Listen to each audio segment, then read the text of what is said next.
Good day, guys. It's Promise Sebastian here again.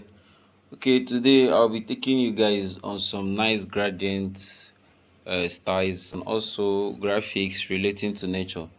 And stay tuned as I take you guys through. If you know you've not subscribed to my channel, you can do me a favor of clicking the subscription button and do on the bell button so that when I drop an awesome video, you get notified so you can come check out how awesome it might be. These are pictures I took today. I think graphics, it's all about nature. The best graphic designers are the ones who incorporate natural scenarios in their designs. Okay, so these are pictures I took today. This is a picture of a cardboard when it is not folded, and this is a picture of when it is folded. So you see there was this place that was folded looks lighter, while this top here, sorry, and bottom here, it's darker. So that is the phenomenon of folding, and you cannot achieve this with gradient. I will show you guys. Assuming you want to create a gradient of something that looks folding, you get, let's say you get the shape, then I go to my gradient menu.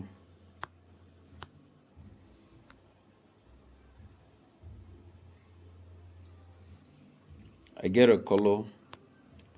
Let me go to the color menu. This is my gradient menu. All my subscribers or viewers, I'm sure you guys know how to use the gradient menu on Pencil Lab. Okay, so my blue is okay here. I try to make this guy also blue.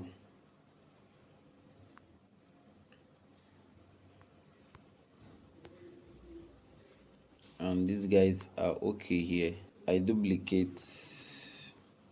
I want to get something lighter in the middle to explain what I was talking about. Okay, this is kind of light. So what do you see? This is actually a replica of the folded cardboard I did. So best graphic designers are the ones that implicate, or they add natural scenarios to their design. They try to manipulate natural design scenarios in their design, and they come out well, trust me. Okay, so that is it for this. This is a shadow. This is an image I also took something like this, and you see that your shadows you see on image are not just something that was coined from nowhere else. They are actually from shadow. You see, when you place this book here, you see a shadow here, you see a shadow here. This is to tell you that these things are real life scenarios. These things are real life scenarios. Watch this also. There's a shadow bottom. I place this image, but I make sure it's not close to the wall. So this is a shadow that came out from it to tell you that your shadows that you incorporate in your designs are not just coined from somewhere.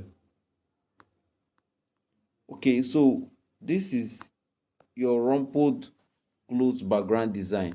It's very awesome. When you see them added on design, they look nice due to their real life scenarios. Their real life scenarios that designers try to implicate on their design, and they look nice. You know why this is look nice? Because we are teamed to it. We are teamed to this.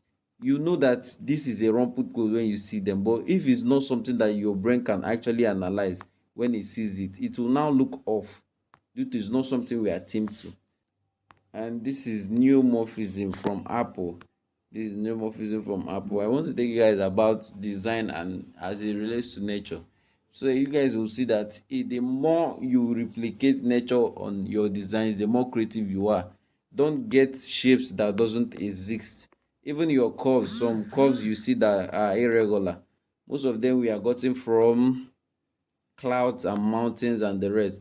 So this neomorphism, this is trying to tell us that this shape now is stuck in this wall, and it looks nice when it's used on a design. So that is it for you. That is it for you. Okay, I will take off all these things. This is glass morphism.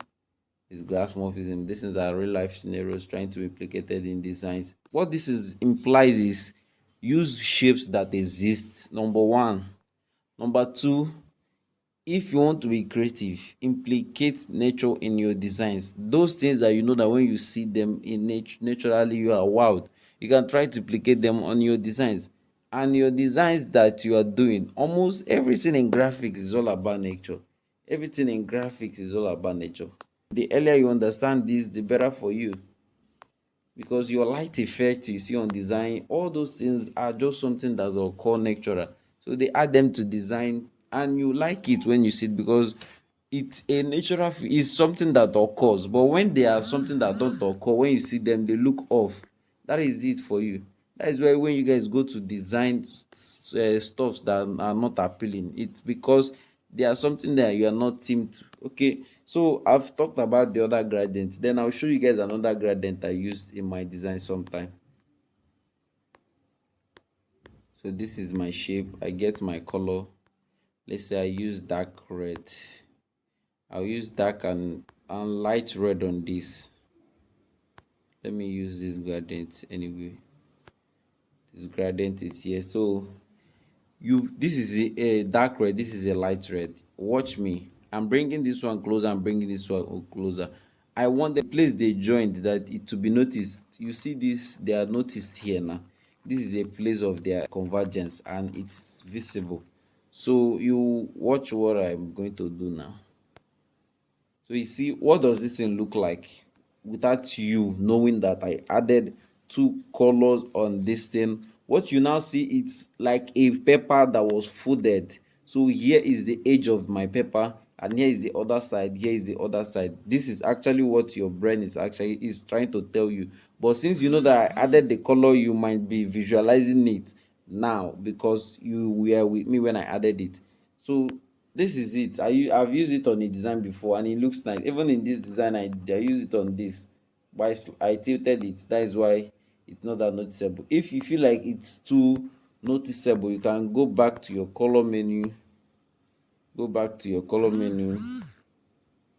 Go back to your color menu and reduce. Make this one, add a little bit red to it. This second one, add more red, so that if you feel like it's very much noticeable. So you see, it's now looking nice. Try to incorporate gradients on your design. Okay, so even apart from this, you can just get a light red. There are many menus to use on your gradient menu here. Let me just on this guy and go to the gradient. There are many formats to use on your gradient. You can use here, you can use here, you can use here, you can use here. Just know that you can create a gradient of a color just by making one thicker and making the other one lighter. And the only process in doing that is just going to the color menu here. I've taught you guys, this is the place you make colors lighter, this is the place you make them darker, and this is transparency. This is whiteness, this is darkness, and this is transparency, sorry. So try to incorporate gradients on your design, because nature is not plain. When you use a plain color, it's actually plain, and nature it's not plain. Your ripe banana that looks nice must have stripes or some kind of spots or somewhere. So nature is not something that you will see and it's plain. They are just few. Most of nature is not plain. Okay, so that is it. I still have more of this gradient. If you still want more, you can drop on the comment section and I will do a video on them also. But next video is going to be on shape dividers. I'm going to be teaching you guys lots of shape dividers you can use on your designs. Okay, so thanks for watching and have a great day.